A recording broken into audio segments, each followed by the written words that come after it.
High বন্ধুরা, তোমরা সবাই কেমন আছো? আজকে আমি চলে এসেছি আমার বাবার সাথে শিয়ালদায় আমাদের দোকানের মাল কেনার জন্য। দেখো আমার বাবা কি সুন্দর আতা কিনছে শিয়ালদার বাইরে থেকে। এরপর আমরা চলে আসলাম শিহরির ঘরে, সেখানে আমাদের কিছু জিনিস অর্ডার ছিল, সেগুলো আমরা নিয়ে শিহরি ঘর থেকে বেরিয়ে পড়লাম। তো তারপর সেখান থেকে আমরা আবার আরেকটা জুয়েলারি শপে যাব। এখানে দেখো তোমাদের শিহরির বাইরেটা একটু দেখিয়ে দিলাম কেমন রাস্তা। এই জায়গাটা জানো তো খুব ভিড় থাকে, বাট আজকে অনেকটাই হালকা পেলাম। আর তারপরে এই দেখো শিহরির ঘর থেকে আমরা একটা দীপাবলি উপলক্ষে গিফট পেয়েছি, ইলেকট্রিক কেটলি, তোমাদেরকে পরে একটা রিলসে শেয়ার করব।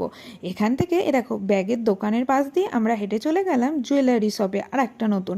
সেখান থেকে আমাদের কিছু জুয়েলারি নেওয়ার ছিল, আমরা নিয়ে নিলাম। এরপর আমার বাবা আরও মাল দেখছিল, আমি তোমাদের জন্য একটু ক্লিপ দিয়ে নিলাম যাতে তোমরা দেখতে পাও কি কি রয়েছে এখানে। তবে তোমাদের কিন্তু সিঙ্গেল পিস এখান থেকে দেবে না, যাদের দোকান আছে তাদেরকেই এখান থেকে মাল দেয়। তো এখান থেকে আমরা বেরিয়ে পড়েছি তারপরে শিয়ালদার উদ্দেশ্যে, কিন্তু সেখানে গিয়ে তোমাদের জন্য ভিডিও করতে পারিনি কারণ ট্রেন যে খুব তাড়াতাড়ি ছিল। এরপর আমরা চলে আসলাম আমাদের স্টেশনে।